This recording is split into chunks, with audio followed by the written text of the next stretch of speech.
minutes before 10 o'clock. It's Business Around Town on radio, the Wednesday edition of the program. I have with me this morning Peter Anosike. He's a philosopher, development economist, a journalist, and best-selling author. He's the author of Dangote's 10 Commandments on Money, the book that was rated as one of the best development books in the world by Wall Street Journal. And here in Nigeria, it's adopted as a workbook for grooming entrepreneurs by Small Medium Enterprises Development Agency of Nigeria. He's the founder of Ultimate Entrepreneurs Academy, an organization that trains college students, graduates, and even workers on how to become entrepreneurs. He's also a public speaker. Good to have you here, Peter Anosike. Good morning, Mary. Good morning to you. You know, your book, Dangote's 10 Commandments on Money. You know, yesterday, I think, was it yesterday or a day before yesterday when Dangote refineries was being opened, I just remembered your book. And what a lot of people could not do, what the federal government could not do, he was able to do it, to build a refinery. Well, I knew Dangote's potential as far back as 2008. Understand? And by then, I knew that he is going to be one of the 20 richest men in the world. By then, he was 141. Understand? Yeah. So what people are celebrating now, I've seen it many years ago. You know, when he was being interviewed, he said that it took a lot from him, a lot of effort for him to be able to build the refinery. And then he asked himself that if he's been told to do it again, he doesn't think that he would do it again, because that project was a massive project. And he's well on his way to becoming one of the richest men in the world, not just in Africa. In the world, he has dominated Africa. I saw that more than 20 years ago. He has dominated, just as Elon Musk has dominated the world. Yeah. In the next 50 years, Elon Musk will continue to be the richest man on earth. In the next 50 years, Dangote will continue to be the richest man in Africa and one of the 20 richest men in the world. This guy has that determination. Why what he did now, he can still do it again because he has a philosophy that is guiding him. Please, we would like you to share some insight into some of his philosophies, since you've wrote a book about him. You said some of his commandments. Let's just talk about it a bit before we move to the main topic today. One of his commandments is that you don't mix hard work and pleasure. Focus on hard work. Focus on hard work, understand? He said that there will be a time when you will begin to enjoy, because what hard work brought in a year, enjoyment can take in a day. But he said if you focus on hard work, there will be a time that when you begin to enjoy, it will not affect your investment. So you think it was hard work that got him to where he is today? So people always argue. I remember when we talked about this on the pro, somebody called and said people are supporting him, that he came from a wealthy family. The federal government is supporting him. So no, excuse me. Once you get more than 10,000 customers, the world will begin to notice you. Do you understand me? As far back as 2008, Dangote had over 20,000 workers. So can you imagine what will happen if his company should go down and those 20,000 workers enter the street? Those 20,000 workers, we can say an average of 5 families, maybe a wife and 3 children. You count it. That gives you over 100,000 people. That's directly that he was paying their salaries monthly. Can you imagine what will happen if his company goes down and those people enters the distant street. So whoever can employ 10,000 workers, government will start doing for him what the government will start giving you weavers. Understand me? Government will start giving you weavers because you have become important to the economy. You have become important to the nation. Understand me? Yeah, I do. So 2008, when I interviewed him, I told him, sir, what attracted me to you is not your money, but what you are doing with your money. Today, you have more than 20,000 workers. You have employed for more people than some state governments. Do you understand that? So such a person needs protection. Such a person needs promotion. You cannot take him for granted. Another thing, which of his principles, he say, if you read my book, Yeah. the commandment 8 says, don't fight government. Don't fight government. Because no matter how strong, no matter how powerful you are, you can never be stronger than government. Some time ago, that's during this during the warm up to this election, Yeah. some of these people said that Dangote is one of the has joined APC. I told them no, he cannot do that. He cannot do that. He is focused on his business. Understand? Yeah. He is focused on his business. Politics is not for him. And he said that no good businessman fights government. So when you join a politics, you are drawing enmity to yourself. And that's why today he is everybody's friend. Okay, at the commissioning, everybody were invited. Tinubu, P2B, others. They okay. Understand me? So he is focused on his business, and he is going now. From the research I did, over 75% of the gas used in Nigeria are imported. Dangote is if Dangote just take 50%, his capital is going to double. If you take just 30% of the fuel, the same thing. So for the next 50 years, God keeping him alive, he's going to dominate the African economy. He's going to become bigger and bigger.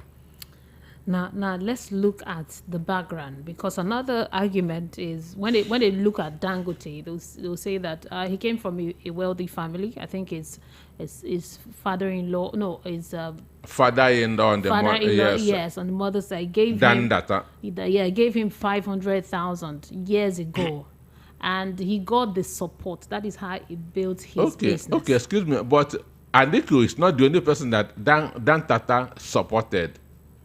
Dan Tata was a well-known philanthropist in the North. According to the customs of northern Nigeria, when a child is born, when he's 6 months, he'll be taken to the maternal grandfather's house, understand me, to grow up. So Dangote grew, his father was Mohammed Dangote. His father was both a politician and a businessman. So his father was not poor, his own personal father. Yeah. But at 8, Dangote was selling sweet on the street of Kano. Imagine that. Dan Tata was one of the richest men in the country then. But at 8, he was selling sweets at the street of Kano. Mind, it was not hunger that drove him into selling sweets. So he has a foundation his mindset to become an entrepreneur was built as a child. Do you understand that? Just like Warren Buffett, who is one of the 5th richest men today in the world, began to sell candies at the age of 6.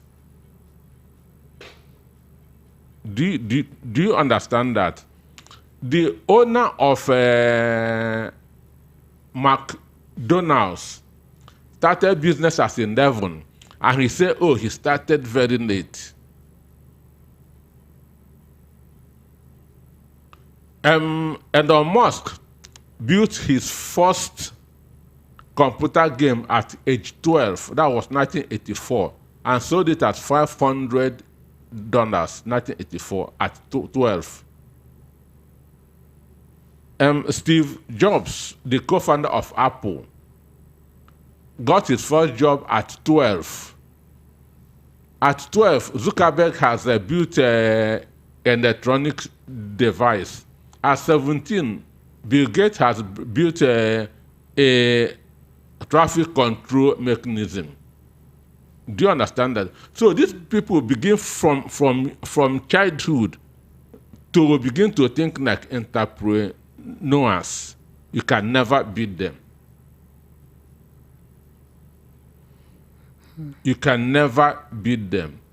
When you are thinking of how to go and play ball, do this and that as a child, there we are thinking about money. Success doesn't come by accident.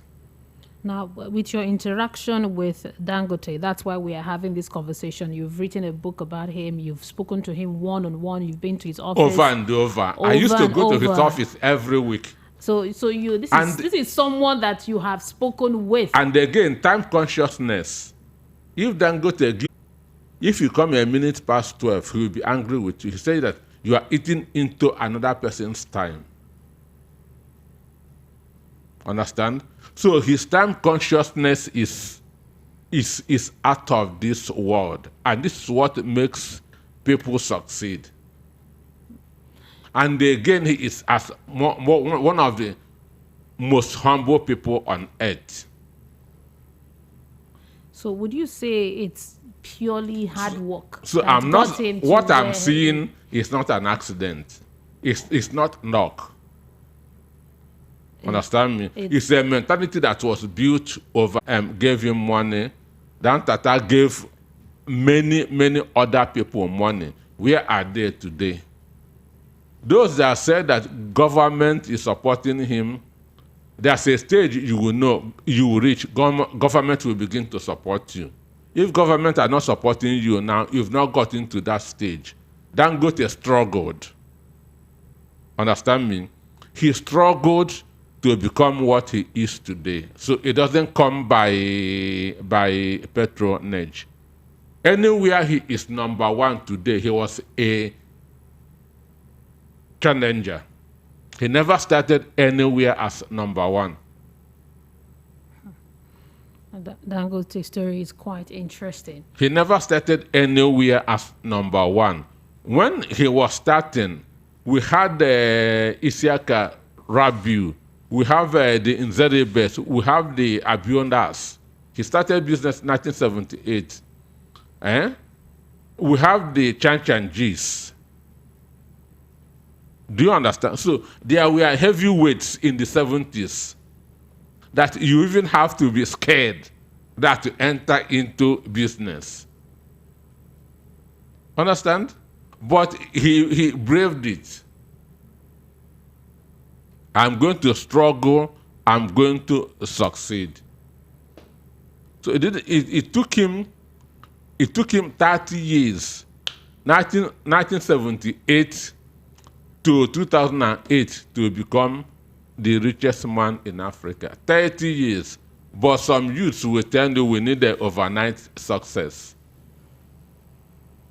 We need to talk about this more so that a lot of the Gen Zs and people will know that you don't just stumble into wealth. No, 30 good years. He struggled, he suffered. His family suffered. His first wife was angry. Do you understand that? This man doesn't even have time for me. Okay, imagine 2015 when Buhari was elected president. They went to Germany to meet the prime minister then. As they were, Dangote was one of the delegates that went with Buhari. As they were talking with Angela Merkel, Dangote was, go and check that video. Dangote was the only person that was taking note, that was writing down what was being discussed. What does that tell you? This is somebody who wants to know. And again, he employs people. He said he employs people who are more intelligent than him, so that he will be learning from them. So his principles, when I sort of talk, they say you are talking about America, you are talking about Britain. This is Nigeria. Understand? The same country where they said that it's difficult to do a business. The same country where they said the policies are not favorable. The same country where doing anything it's difficult. That's what is called taking punches in business. Taking punches is not a Yoruba word or Hausa word. Understand? Yeah. It means the challenges, the difficulties that you encounter in business. Understand? So taking punches is already in the dictionary even before Dangote started business. So it's not peculiar to us. And as I said, once your customers get up to 10,000, become up to 10,000, the world will begin to notice you. They'll begin to take you serious. They begin to know that you are important. Understand? Even government will begin to support you.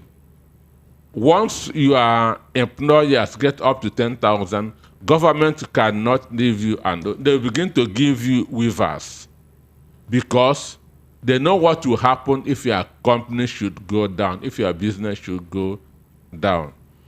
And mind you, here we have said that big companies, small companies are from 1 to what? People that employ people. Companies that employ. Small companies are how many number? 1 to 600. 450. Okay, 1 to. So if you employ people, if you employ up to 450 pennies. Yes, that's if your workforce is below 450, you are a small company. Understand me? So big company starts from 451. So you that want to receive the same thing that Dangote is receiving, what is your workforce?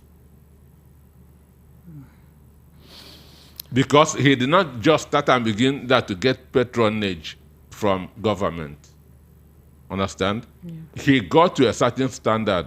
Government now say, "We cannot leave this man alone." You know, there is a talk on monopoly that he monopolized some areas like the sugar and the salt, and that he did that. That's how he made bulk of the money that he did. I say that there's nowhere he is today that he started as number one. He was challenging the people in those fields until he became number one. And what makes you number one? Understand? Volume. The volume of customers, the volume of product. Understand me? You know, we've had this conversation before on the program, and you said that Dangote's money is old money. Remember when we talked about IT, that nowadays things are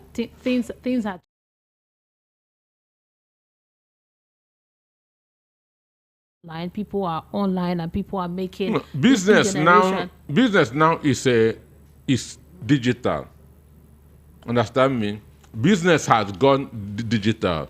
Why Dangote is still relevant and will continue to be relevant is that he is into everyday needs.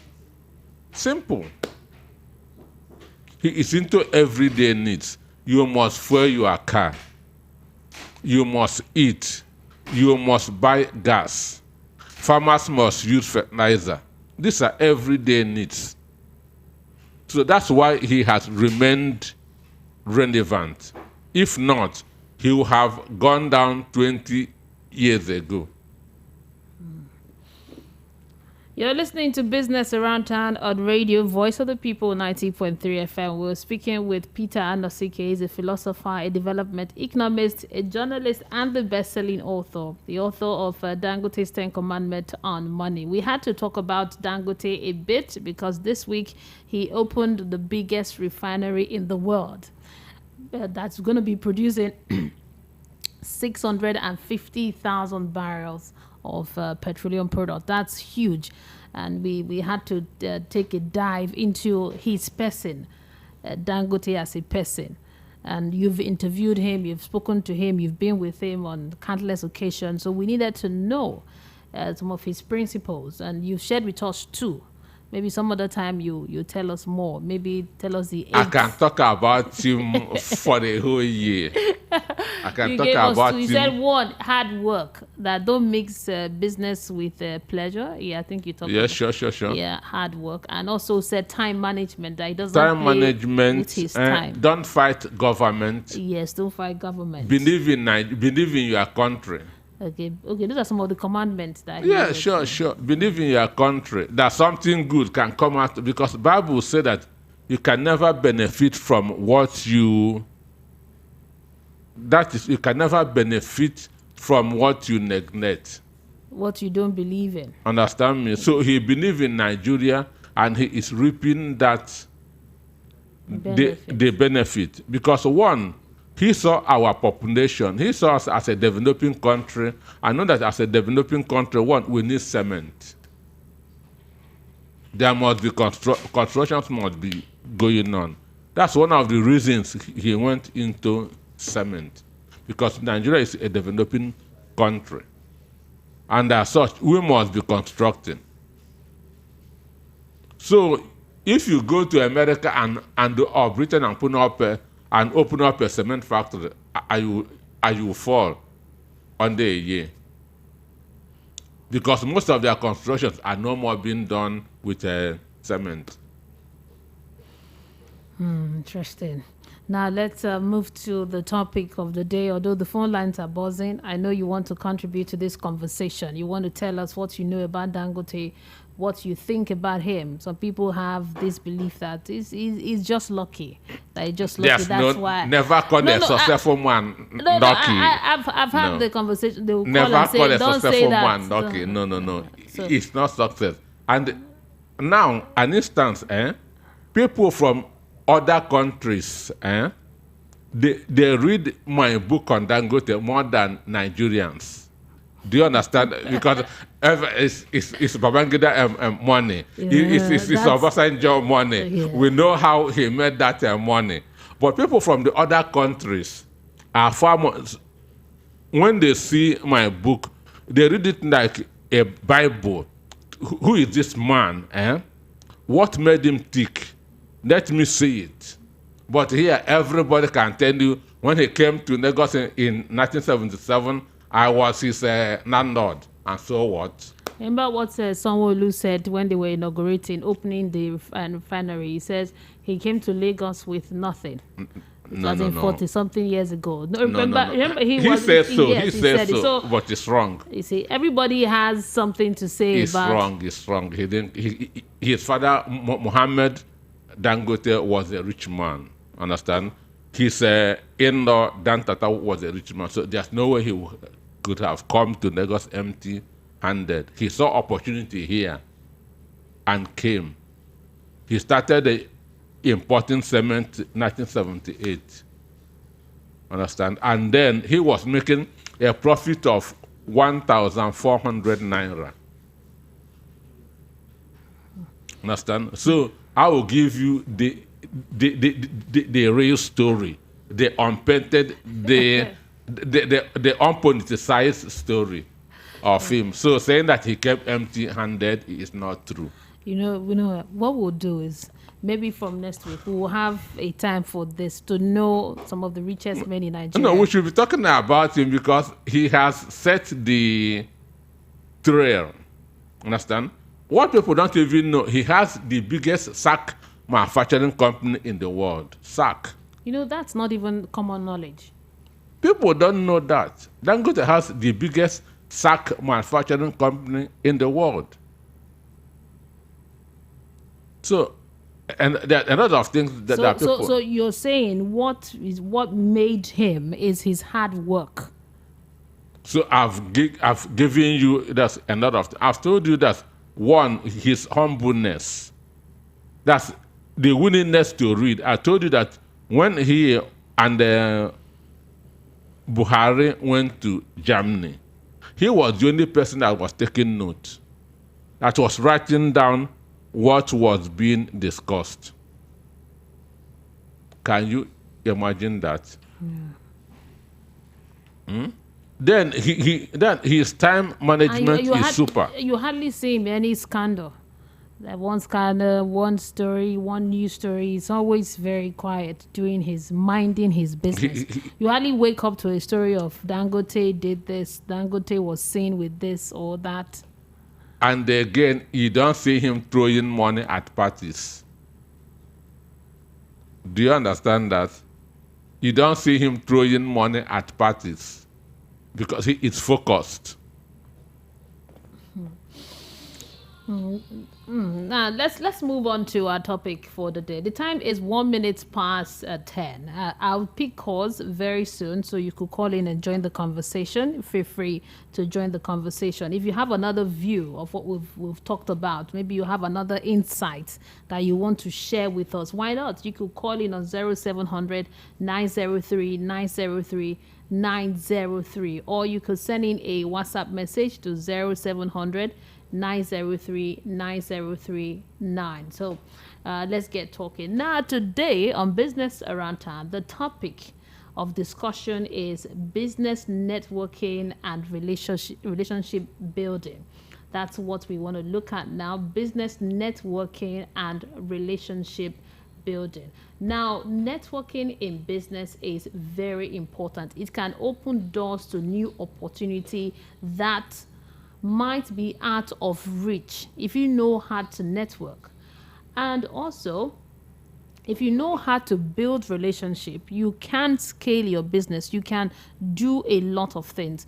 What we have seen from the story that Peter Anosike just told us about Dangote, you could see that he knows how to network. He knows how to build relationship. Even look at the refinery. You saw lots of presidents that came from different countries. Everybody was there. The Labour Party was there, the PDP, the APC. There was building relationships. So my first question to you, Peter, is this: can you explain the importance of networking in business and how it can contribute to the success of a business? And before that, what is networking? Well, networking simply means building professional relationships and making relevant contacts that will help you to scale your business. That's what networking means. Building professional relationships and making relevant. The word professional is key. Relevant is also key. Not just every kind of contacts, but relevant contacts that will help you to scale your business. Business is all about numbers. Who has the numbers dominates the market. Who has the numbers controls the market. One Yoruba high life singer, Fatai Running Donas, has a song, Ekeresi number one. That's we pass them by numbers. And Ekeresi number one. Yes. Yes. So if you pass anybody by number in your business, you'll be making more sales. And how do you opponent? You have win the match. So the world is all about having numbers advantage. Then how do you build that numbers? How do you get that numbers? It is through networking. Now, networking, when it comes to networking, you have to be intentional about building this relationship. Now, my question is, what are some of the effective strategies for building strong professional relationship within the business community? There has to be a strategy. If I'm, for example, I like it to be very practical. I'm into the sales of clothes. I have a very big boutique. That's what I do. How do I intentionally, strategically network professionally with people in that business? How do I do that? Well, now there's a WhatsApp group is now a very good way of building network. Understand me? On Monday and Tuesday, I spoke to sound engineers on how to send musical equipment. Yeah. So I was telling them that if you want to sell more, you have to be more. If you want to sell more, you have to be more. How do you become more? Through your network. Because your network is your net worth. The network you build determines the size of your business. So success in today's business depends on your network. Is it network? Is it by going for event, parties, or how do I? First of all, Especially if I'm not an outgoing person, I'm a very private kind of person. but you can start by having an online presence. Okay. You can start by having an online presence. Look for people who are into that your kind of business. Understand? Search for them. Establish a relationship online with them. Begin to engage them. Begin to relate with them. Understand? Yeah. So at the first way of building a network in today's world is going online. Look for people who are into that same business that you are into. Begin to engage them. So from there, you begin to know them. They begin to know you. Okay, this is my next questions, because a lot of us want to network. I've been to seminars. I've spoken with people. They will tell you, Mary, I know I want to network. I want to build relationship, but my issue is this. I'm a very shy person. I don't know how to mix with crowd. I don't know how to talk to people. I don't know the right words to say. I don't even know the right thing to write on that social media. That's my issue. So I want to know, what are the specific techniques, approach that can help individual to overcome this shyness or discomfort when networking? Well, to overcome, knowledge gives you confidence. Knowledge gives you confidence. When you know that you are an expert on this, it gives you confidence. But if you feel that the area that you're operating in, you are empty, that confidence wouldn't be there. So for me, if you want to build a network and you are a shy person, start from working on yourself. Start by working on your confidence. This thing. Nobody expects you to be perfect, but have that convince yourself that you are going to make sense. Understand me? Convince yourself that you are going to make sense. Okay, now, an instance, I'm studying AI under Dr. Christian Bernard Ma, who is one of the best in AI. He's a British. Understand me? Artificial intelligence is new to the world. I'm interested in the future of employers, the working industry, because with artificial intelligence, there are fear that in the next 20 or 30 years, jobs will be taken by robots and so on and so forth. So that's what drove me into it. Understand me? So I know that Britain is far more developed. So what I'm doing mainly is asking questions. That's coming from the point of I don't know. Do you understand that? Following. Yes, coming from the point of I don't know. Because if you feel that you know, then you don't need any help. Understand me? If you feel that you know, you don't need any help. So I started from the point of I don't know. Now begin to ask questions. Now putting Africa in perspective. Because Bernard Ma don't know about Africa much. So it got him interested to know what is going on in Africa. And that's now how we become friends. That we even exchange mails every week, even at times 2-3 times in a week. Because he's interested in Africa. Yeah, I got something from what you just said.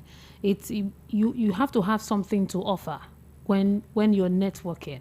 When you want someone to help you or you want to be close to someone, you have to have something to offer. In your case, you're giving him an African perspective, telling him about Africa. So that got him interested, and now you can talk to him about the AI.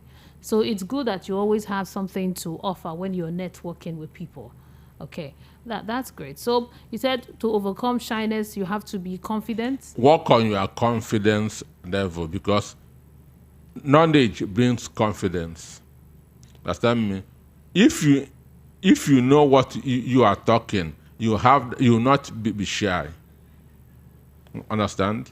If you know what you are talking, so knowing what you are doing, and knowing your field very well, and then working on your confidence, this thing. Understand me? Now, an instance, just have it in your mind that nobody on earth is 100%. Do you understand me? Yeah. No, so that person that you are talking with also has his or her own shortcomings. But the difference is that his positive side has overcome his negative side. So you now think that he is perfect, but he is not. He is like you too. But you are still focusing on your own shortcomings. But he has overcome his own. So you now think that he is perfect. He is not. So he is like you too. So with that in mind, you know that you can network wherever you go. You don't have to be the best to be able to network. You know, some people they are good with what they do, but they always feel that they are not good enough. They are not good enough, so they don't talk when they are supposed to talk. So thank you for that insight. Now, the next question is this: after you have been able to build that network, you built a relationship with someone, maybe someone in your industry, someone that is better than you, or someone that you want to do business with, how do you sustain that relationship, sustaining that network? Because people that have been into some form of relationship in the past said, I know some people will tell you that I used to have Dangote's number in the 80s. I used to, Femi Tedola was my classmate, or we were. How do you maintain a relationship, a network for a long period of time, so that when you will need it, you can easily call it up? Well, the issue is this. You don't build network overnight. You don't build it in a month.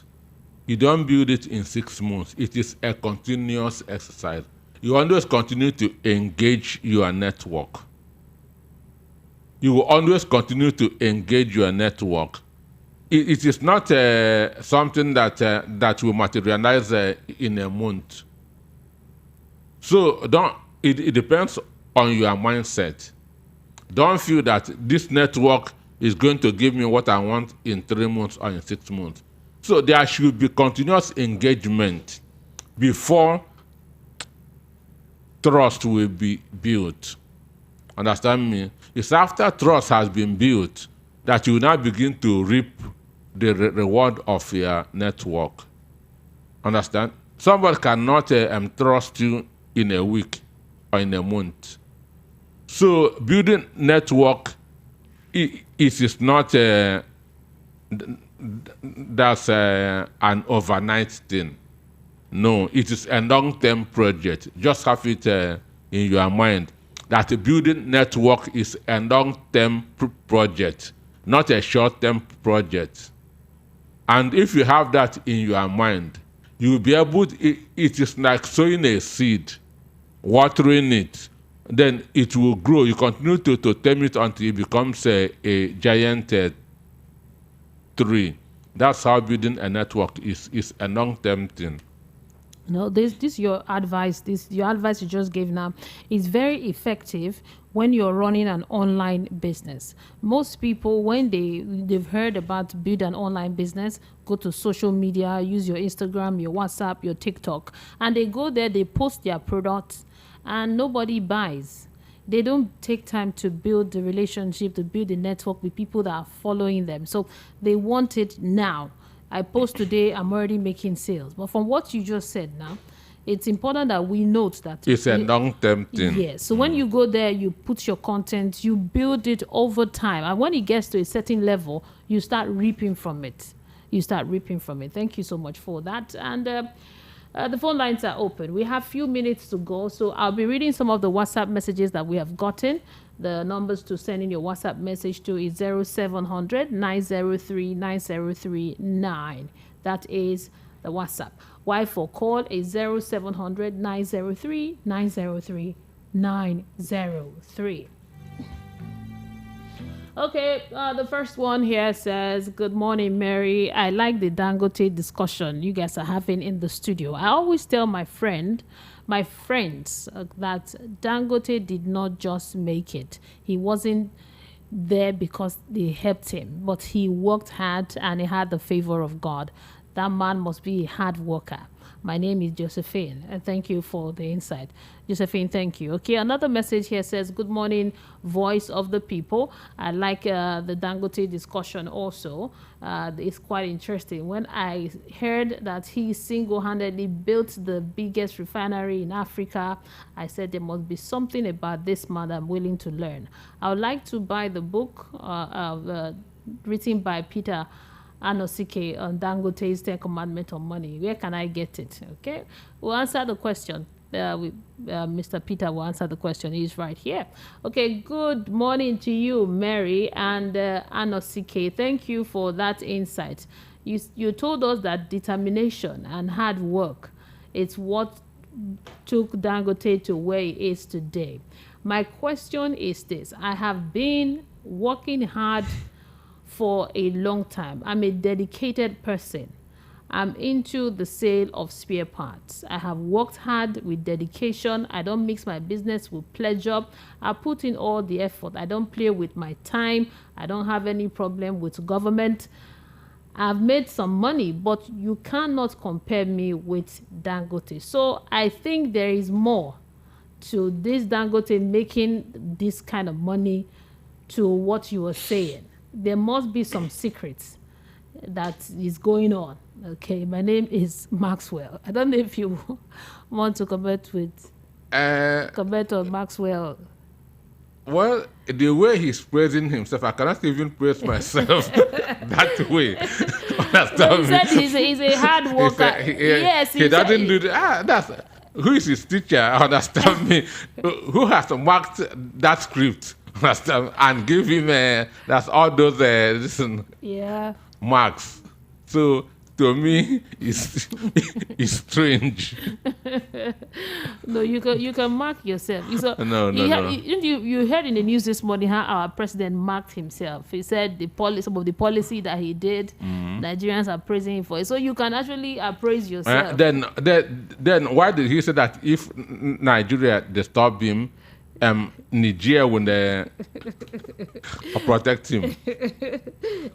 He said if you watch the speech, he was saying it in a joking. It was joking, sort of, in a light on a lighter note. But he's referred to Niger Republic so many times that people don't think what he said. They don't take that lightly. Don't take it with a pinch of salt. Now we have more comments here. Let's read more. We have some few minutes before we go. Good morning to Mr. Peter in the studio. The analysis of Dangote is quite true and intriguing. I would want to know more about him because I was inspired this morning by your conversation of Dangote. Kudos to you, Peter, and God bless you. Okay, thank you, Kelechi, for your message. Another one says, good morning to you, Mary and Anosike. Listening to your discussion, I would like to tell you that although Dangote works hard and was able to do the things that he did, but I tell you that the hand of the Lord is upon him.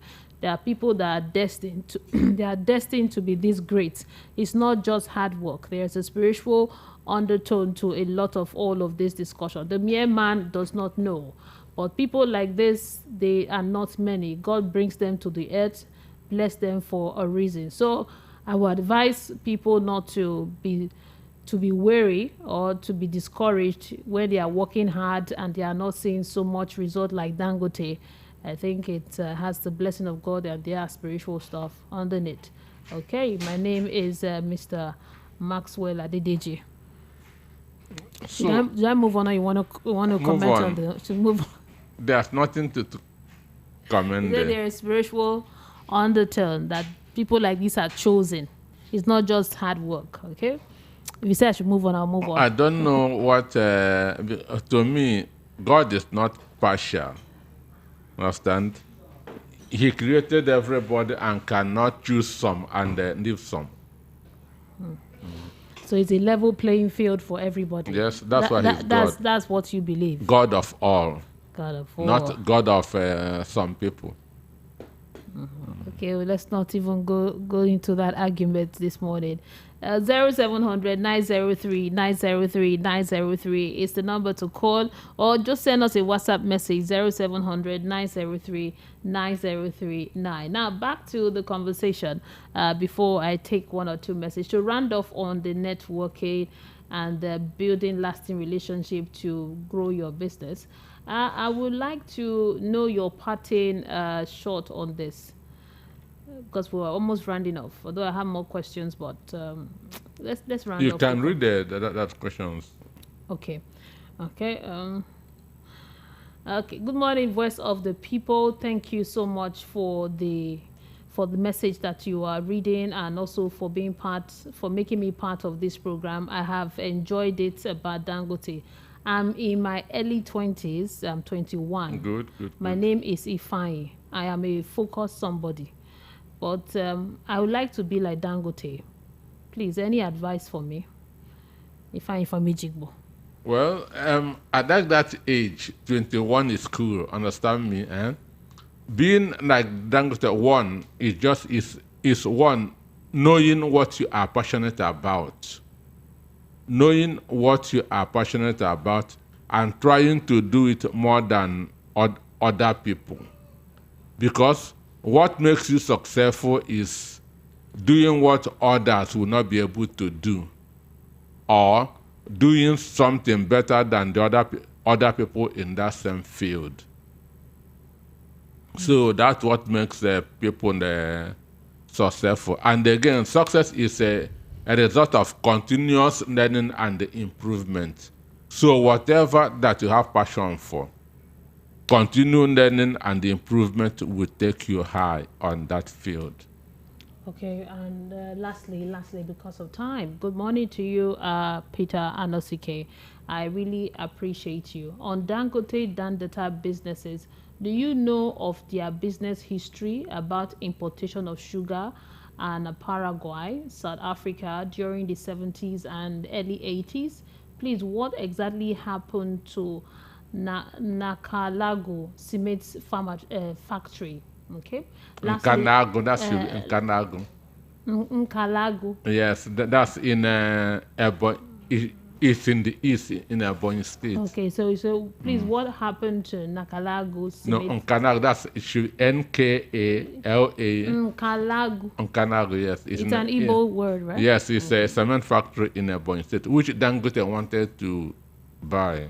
Okay, so lastly, on Dangote's refinery in Lekki, instead of talking about using dollars as a form of payment, why don't the NNPC and Dangote use trade barter as mode of payment? So It is in an international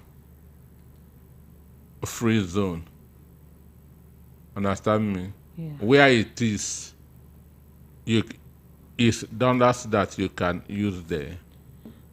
That's hard currencies. Okay. Okay. The first question. Okay. Our time is up. We can't. This say what happened to the cement factory, the Nkalago's factory. Okay. He wants to know. It was government owned. Nkadago cement factory is government owned, like BCC Boko. So government ran it down. At a point in time, Dangote wanted to buy it because it was not professionally run. It was not run as an enterprise. You know how government things go. But a lot of politics came into it, and he removed his hand. Okay. I can see a follow-up question from you. I would like to engage more, but our time is up. We need to go. And Sheena from Ilasa said, Dangote refinery adjourned to be the biggest in the world. It shows that we should not despise our beginnings. Small will resort to large if one persevere. Okay, thank you. That's one of his principles. Start small, dream big. Okay, thank you so much, Peter Anosike, for the conversation today. We'll continue next week on Dangote's talk and another interesting topic. And also thanks to you for being part of the program. You've been listening to Business Around Town on radio. Tomorrow, same time, I'll be here for another episode of the program. My name is Mary Onaife Edebi. Coming up next is Area Mata. Keep it here. We are the voice of the people, 90.3.